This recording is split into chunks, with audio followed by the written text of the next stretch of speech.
to achieve the best possible outcomes for our country. I was invited here actually to address 2 questions, and the first question has been asked, so I will straight away go to address the question that the Senator for Meru County has asked. That is question number 015, asking me to explain the following: that what are the reasons for the inordinate delay in the implementation of the resolution of the Senate of 18th October 2018 and the subsequent recommendations of the Interagency Task Force on payment of the honorarium and monthly pension to former councillors, despite the undertaking granted by the National Treasury via letter dated 28th September 2021 and addressed to the Senate that it would factor the payments in the following year's financial budget of 2022-23.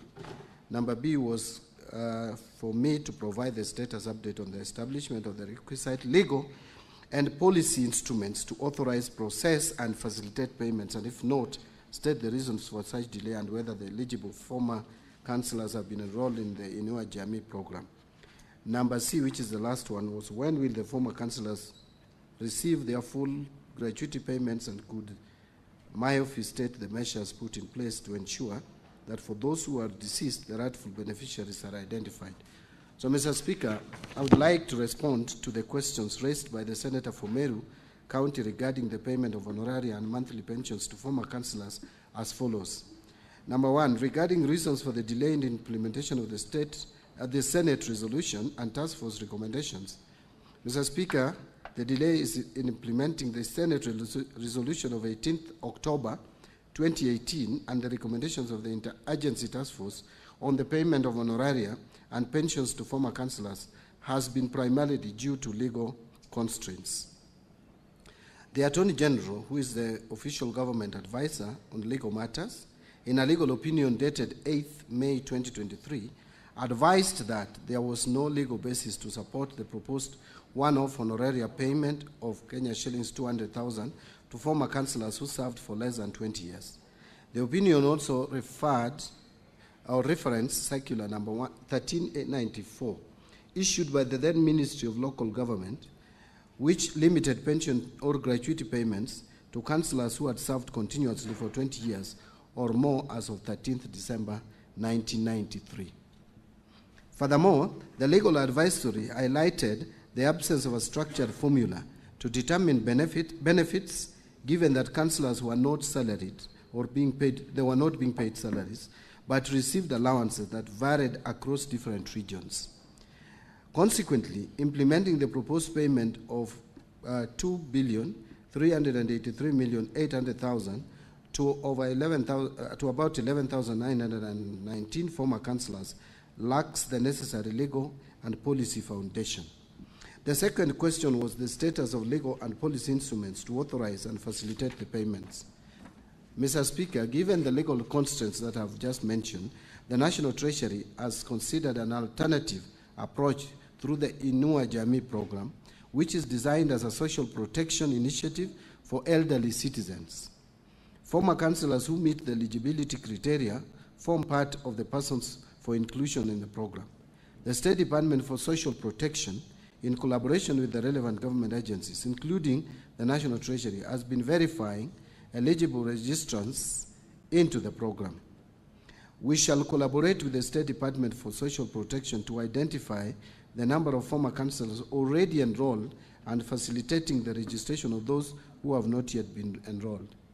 In addition, the National Retirement Benefits Policy, which was approved by the Cabinet in October 2023, also aims to provide a harmonized framework for administering retirement benefits across all sectors. This policy will guide future considerations on the retirement welfare of various categories of public service workers, including former councillors, by ensuring a structured and legally sound approach to retirement benefits. To further strengthen the legal framework, the government established a multi-agency committee on 17 September 2024 to review and align public service pension schemes with the Constitution of Kenya 2010. This committee is expected to provide recommendations on how best to address pension coverage for different categories of public service workers in a sustainable and legally compliant manner. On timelines for full gratuity payments and measures for identifying beneficiaries of deceased councillors, Mr. Speaker, in light of the legal challenges, the National Treasury will engage the Office of the Auditor General to conduct a forensic audit of the 328 former councillors who were initially identified as eligible for benefits. This audit will verify those who are still alive and identify rightful beneficiaries for those who are deceased. The findings of this audit will guide the next course of action in ensuring that only eligible former councillors or their rightful beneficiaries are considered under existing government social protection mechanisms. Mr. Speaker, the government remains committed to addressing the welfare of former councillors within the confines of the law and available resources. While the initial recommendations of the Senate and Task Force lacked legal backing, the alternative approach through Inua Jamii, coupled with the broader national retirement benefits policy, seeks to provide sustainable and legally sound interventions for retired public servants. I submit. Yes, Senator Kathuri, you have any supplementary question?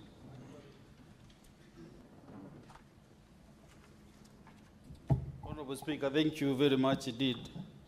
You know, Honorable Speaker, this is a matter of national interest. And if you can indulge us, maybe you can give us a bit of time to ventilate on this matter, Honorable Speaker. Honorable Speaker, this matter was canvassed during the last Senate. And I'm happy that the member who raised that matter is in this House. There is for the Senate. Honorable Minority Leader. Honorable Minority Leader. No, you know, I wanted to catch the ear of the Speaker because for sure this is a matter of national interest, Honorable Speaker. And we want to, maybe if you can give us some indulgence, especially when asking the supplementary questions, because our former colleagues, councillors, have really given an input to this republic. They actually laid the foundation where today we lay our legs on. So, Mr. Speaker, with your indulgence, maybe the senators who might be interested, you can give us some leeway to really ask the right questions, because those councillors have no other forum except this House, especially the Senate, so that we can canvass this matter. And Mr. Speaker, I want to thank Dr. Mwangi for availing his time also to appear here on behalf of almost 1,500 councillors as their chairman. So, Mr. Speaker, you can see the interest that this matter has. And therefore, first of all, I want to inform the CS that the payment of these councillors was an undertaking by Honorable Ambassador Ukula, who was the CS, National Treasury and Planning. And this matter came through this House, Mr. Speaker.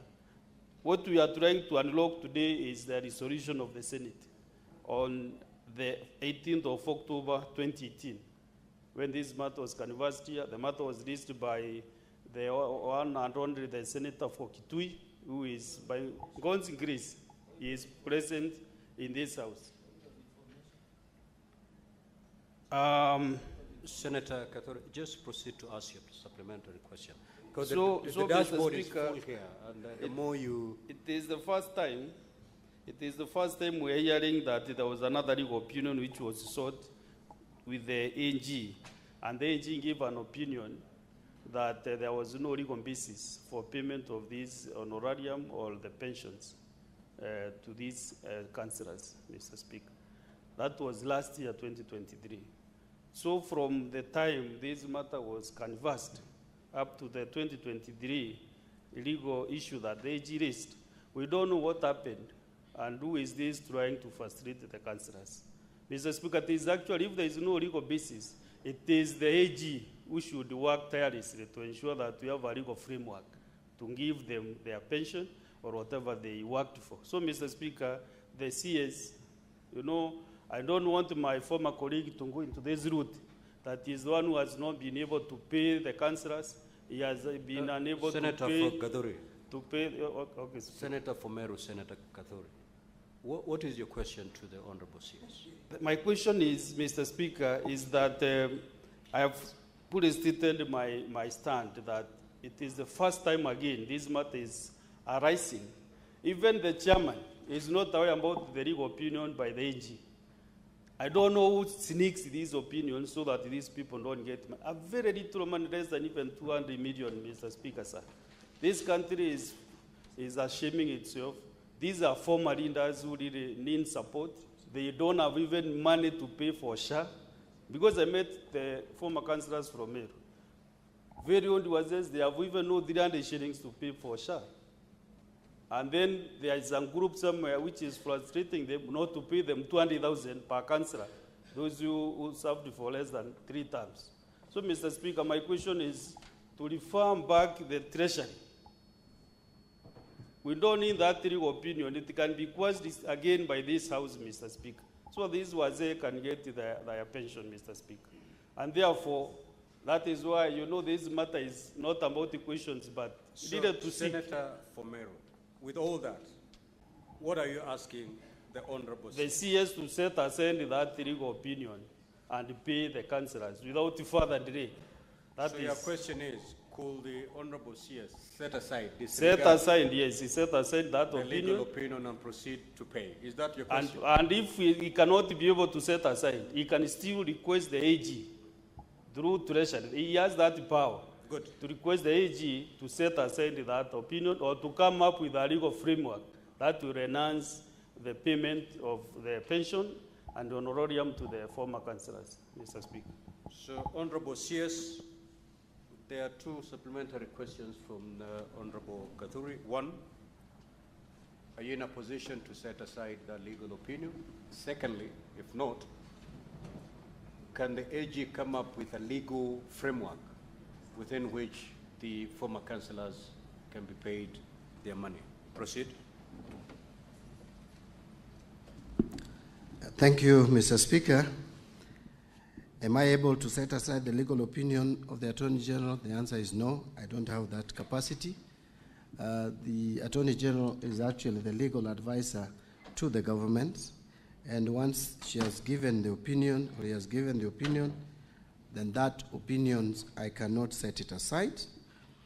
The other issue before us is whether we need to have a legal framework to pay the councillors or former councillors. The answer is yes. I believe legal opinions are based on legal provisions. And so the Attorney General must have been informed by clear foundation of the law. So the people with the mandate to bring a legislative framework through which councillors can be paid is actually this House. What my advice would be is for Senator Gathuri to make a provision in law that would allow these former councillors to be paid. It's not that I am not interested in supporting these councillors. Many of them come from my place. I know them personally, and I've even met them during my times in politics, and they have complained, and I know what they go through. But for us to be able to pay these former councillors gratuity or pension, there is need for legal framework. Remember, Mr. Speaker, we even have cases of former members of parliament whom I personally made an attempt to provide a legal framework through which they could be paid. And I brought a bill in parliament, which bill was passed, and the president refused to assent to it. But this was in realization that there was no legal framework to pay former MPs. There cannot be lack of legal framework to pay former MPs, which made us to attempt to amend the law, and yet there is a legal framework to pay former councillors. To be honest, if these former councillors have to be paid, there must be change of the law. We all know that even our constitution talks about any money that is paid to anybody who is appearing like a public officer, like I believe councillors would appear, needs to be processed through SRC. But lastly, I want to say that, you know, these councillors were not even drawing a salary. So you don't even know if you are to pay them. You are basing it on what? And the motion by the Senate was a motion. motion remains an intent. It doesn't have the legal basis to occasion withdrawal of public funds. So the motion remains motion. If it was a bill passed by the House, then that becomes legally binding. But where we are, there is an intention to pay councillors, former councillors, but we lack the legal framework. Thank you, Mr. Speaker. Senator Enoch.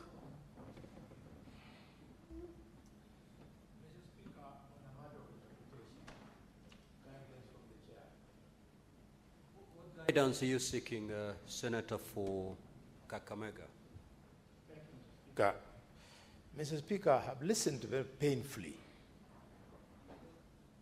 the difficulty the minister appears to be having.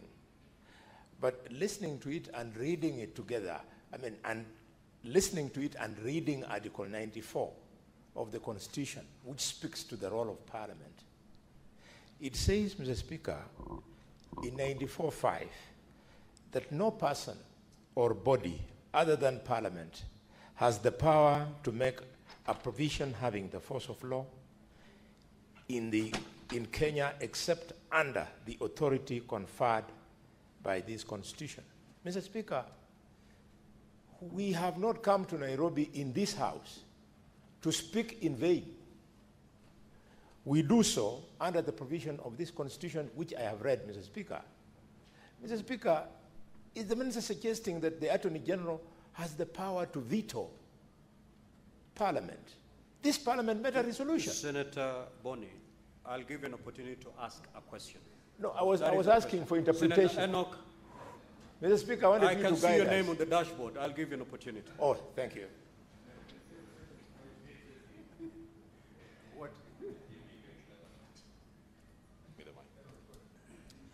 Thank you, Mr. Speaker. Mr. Speaker, clearly for my brother, my friend, my colleague, Waziri Mbadi, the shoe is clearly on the other foot. That's very clear. The shoe is on the other foot. Mr. Speaker, just riding on what Senator Alwale is trying to ask, can Parliament, Mr. Speaker, can this Senate, your Senate that you preside over, Mr. Speaker, can it legislate in vain? Is it possible that senators will sit here, pass resolutions, and they just talk show, the AG seated in an office somewhere decides, no, this is not good enough? Mr. Speaker, the question is, so when the minister received that advisory opinion from the AG, when did he write to you, Mr. Speaker, to tell you that we have received, you made a resolution on this date, we have received an advisory opinion from the AG on this day, and so please act accordingly? Mr. Speaker, I will not belabor the point. The CS fought with me on this matter when he was pushing the agenda of former members of the National Assembly to be compensated. And in front of the Speaker, as I go to sit down, I have a message for the CS from one former member of Parliament from Kitui East, Honorable Mweu. He is still seated waiting for the day that this administration will live up to its word, that the things that had been done wrongly will be done right and people will get their rights under this administration. The Speaker, can your house legislate in vain? So is that the question to me or to the Honorable CS? The Speaker, it's just a clever way of getting you to be agitated because somebody is trying to say that you can sit on that chair, preside over a motion, a resolution, the Speaker, push ministries to sit down and come up with a solution to a problem, and then one person, just by a stroke of the pen, says all that we have done is in vain. The question is to the CS, can this house, can any house of Parliament legislate in vain? Senator, to inform who, Honorable? Whom do you want to inform? Actually, it's the House. Proceed.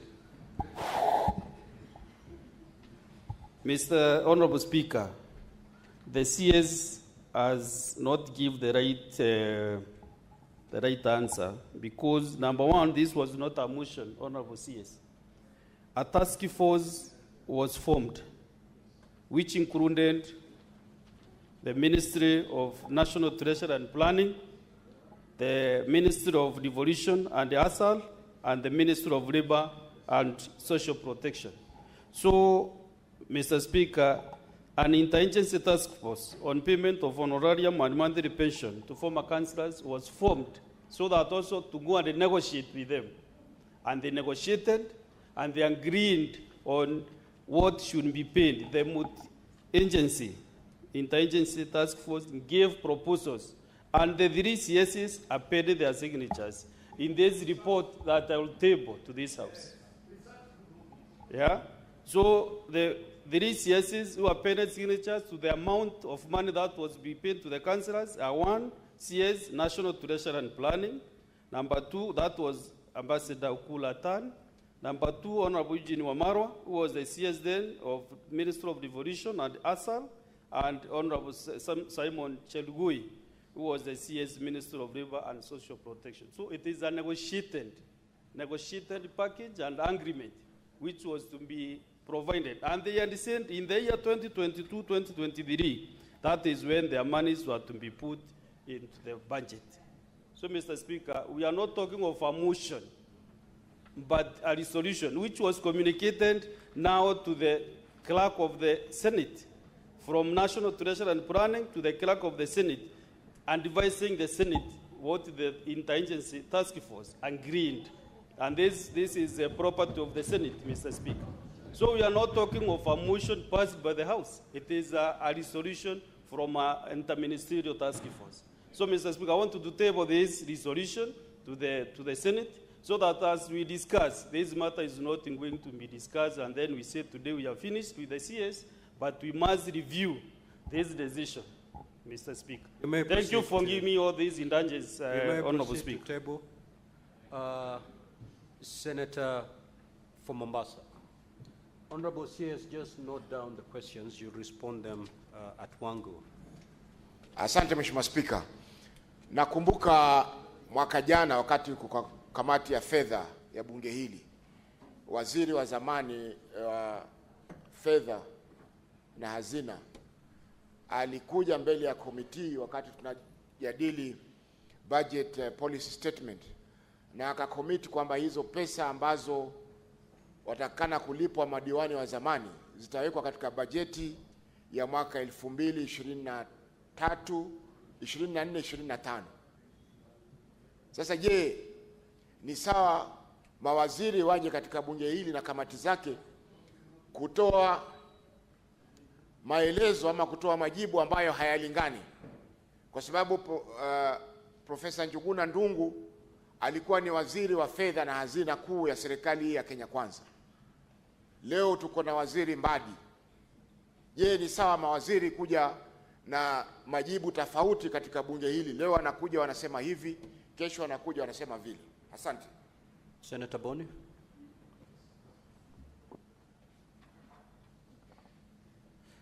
Mr. Speaker, our brother Mbadi is a very experienced parliamentarian, and he knows that Parliament does not speak in vain. I leave that to his conscience. But having said that, Mr. Speaker, the former councillors of Nandi County, Uasin Gishu County, and Kakamega County came to see me formally, and they told me that the president had met them and made a commitment just before he won the election that he would ensure this promise by the Jubilee government would be implemented by the...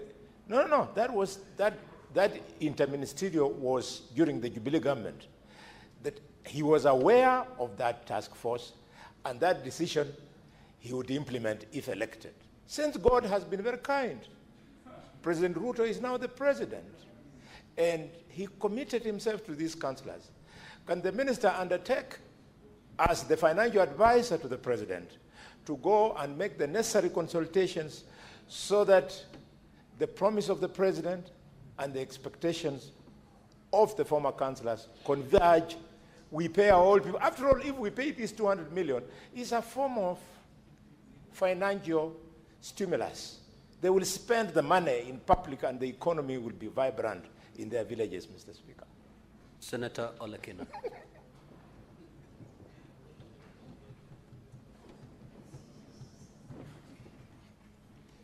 Asante sana Bwana Spika.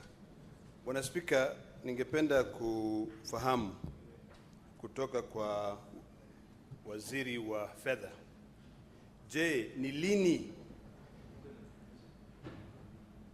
jambo ambalo walizungumzia na wakakubaliana kama waziri wa fedha, waziri wa kazi, labor, na pia there were 3 of them, walikuwa watatu, na waziri wa ugatuzi, wakakubaliana kweli ya kwamba wanakwenda kusubmit ama kupeana cabinet memo ili pesa ambayo ilikuwa bilioni 2,600,816 iweze kuwekwa katika bajeti ya mwaka wa 2023 na 24 ili iweze kuwalipa councillors wa zamani ambayo walikuwa 11,909 na pia milioni 218 iweze kulipa councillors ambayo walifanya kazi zaidi ya term 3. Ni lini, je, ni lini mambo ilibadilika ambaye katika seneti hii? Mheshimiwa, najaribu kuongea Kiswahili kabisa ndio councillors waweze kuelewa. Ni lini hiyo ilibadilika ambaye seneti hii inaweza pronounce itself, sijui inaitwaje kwa Kiswahili, kujieleza kupitia namna mbili. Ya kwanza ni wakuwa na ile mkataba motion, ya pili ni wakipitisha sheria. Seneti hii ilipitisha mkataba ikasema ya kwamba hawa former councillors ambayo walikuwa ni 11,400 waweze kulipwa pesa. Tukazungumza, tukapiga mikutano hapa. Waziri wa fedha ambaye ndiye alikuwa kabla ya rafiki yangu Mbadi kuja, alikuja katika kamati ya labor. Alipotoka hapa, inakumbuka vizuri sana, ilikuwa Aprili tarehe 23. Tarehe 23 akatueleza ya kwamba hao wenyewe wamekubaliana wanakwenda submit cabinet memo ili hii pesa iwekwe kwenye bajeti. Je, ningependa kujua hii pesa iliwekwa kwa bajeti alafu ikarudi kaondolewa kwa sababu hawa ni watu ambao wamezeeka, hawana faida? Na ukijaribu kuangalia ni kwamba hao ndio wamefanya tuje hapa. Hao ndio walitengeneza. Kama si hao, ugatuzi ingeweza kuja. So, Mheshimiwa Speaker, ningependa kujua katika kweli ni lini jambo hili lilibadilika. Ya pili, nikienda kumalizia, Honorable Mheshimiwa, you're entitled to only one supplementary question. Hiyo ni swali our order paper. No, under our standing orders. Mheshimiwa Speaker, hiyo ni swali moja, Swahili ndio ngumu. Naomba tu nikubalie kwa sababu kama ningekuwa naeleza na Kizungu ingekuwa imeflow vizuri. Conclude. Mheshimiwa Mbadi ametueleza ya kwamba alipata ujumbe kutoka kwenye Attorney General ya kwamba hii jambo halifai kufanywa. Sheria. Mimi nauliza, wakati ile Mheshimiwa Ndongo alikuja kwenye kamati ya kazi ya labor, hakuwa amezungumza na huyo Attorney General kumweleza kwamba mimi sasa nakwenda kule nishawishi, na badala kabla hawajapeleka hii mkataba wao katika cabinet, kwa sababu hao wenyewe walisema wakuwa watatu, 3 cabinet secretaries watapeleka joint memo, cabinet memo, ndio hiyo hela iweko kwenye, kwa nini kwenye bajeti? Ni lini hii ilibadilika? Ama ni ile mchezo ya paka na panya ambaye inakimbia hivi, leo tunasema tunapatia hawa, lakini kwa sababu hawana ile siasa, political clout, wanatupwa nje. Mheshimiwa Spika, ningependa kujua kwa sababu maisha ya hawa former councillors ni maisha ambaye lazima tuwapiganie, kwa sababu leo hii Mheshimiwa Mbadi akisema ati tunabadilisha tuweke kama Inua Jamii, hiyo itakuwa ni discrimination. Kweli unawezaje kusema na Inua Jamii ya councillor nampa 1,200 na pia naenda kuinua jamii ya baba ya Ledamo unampatia shilingi 2,000? Hiyo kweli inawezekana? Hiyo kweli, je, hiyo ni ungwana? Asante. Now, honorable senators, allow the honorable CS to respond, because in his response, I believe he may even address some of the issues that are yet to be raised. Honorable CS, proceed. Thank you, Mr. Speaker. Mr. Speaker, first of all, I want to state categorically that it's not in my interest to deny former councillors what is rightfully theirs. What I'm emphasizing on is, yes, it is desirable to pay these former councillors. Many of them are suffering, having served this country and having been in public offices and respected personalities in their right in this country. But we must do it within the law. Now, I have been asked by Senator Wambua a few questions, I think about two. One, whether the House can act in vain. My answer is no. The House should not act in vain. Did we write to the Speaker? Senator Eddy and Senator Fogarisha, kindly. Did my office write to the Speaker on this matter or the opinion of the Attorney General? Unfortunately, I don't think we did. We didn't write to inform the Speaker. So the question here that has been asked is, there was a task force that was set up and the resolution of the House. First of all, let me start with the task force. Is the report of the task force binding? My understanding is no, it is not.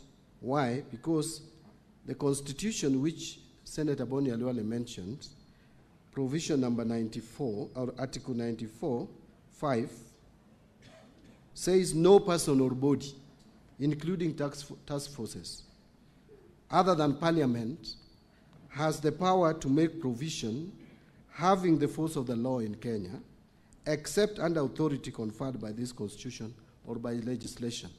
I am yet to see the provision in our Constitution or any written law passed by this Parliament which has authorized a task force formed to approve payment to former councillors.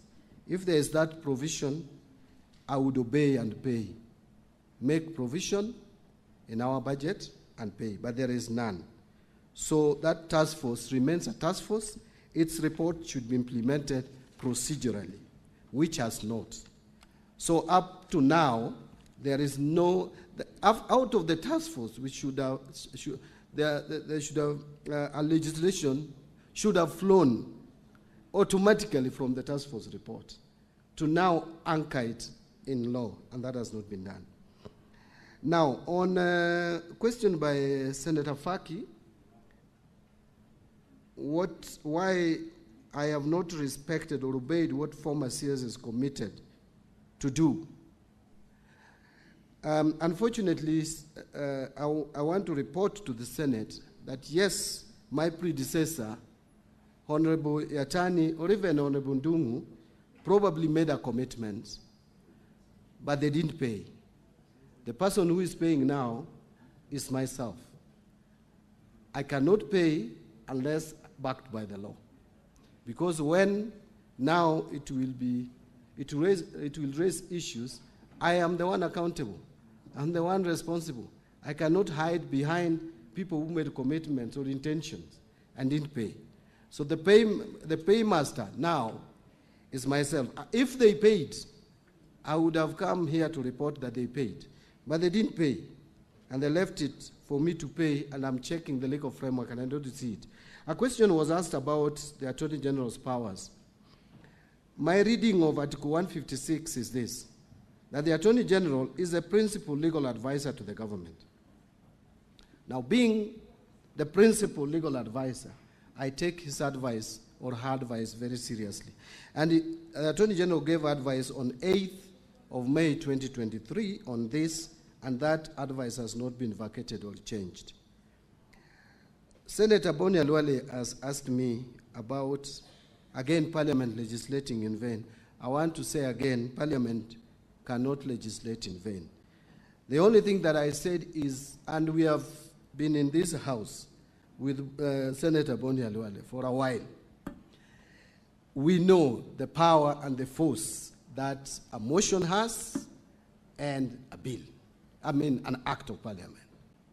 A motion usually, and by the way, this has been the legislative practice, that if you want a bill to pass easily, you craft it in a motion. That motion is debated, and once you succeed with the motion, then you follow through by generating a bill to actualize your motion. How I wish that Senator Wambua, who raised this matter, brought it to the House through a motion, followed through by bringing a legislation to anchor whatever the House resolved into law to allow for payment. If that is done, I will definitely obey the legal framework. As to the President's commitment to pay the councillors, I want to again read Article 94 of the Constitution, that no person, and there is no exclusion here, no person or body, whether President or anybody else, other than Parliament, has the power to make provision having the force of law in Kenya, except under authority conferred by the Constitution or by legislation. I am yet to see where power has been given to the President to give authority for payment that is not anchored in law. So what I would advise is if the President initiate through the executive a legislative proposal which would now give me the legal basis upon which this payment can be made, I will obey. Senator Lekina, Senator for Narok County, since when did we start? In fact, it was in Kiswahili, but I'm trying to translate it into English, that an agreement by 3 CSs be changed. I am not changing the task force report. What I'm saying is that task force report has made recommendations. Those recommendations now should be anchored in law to allow me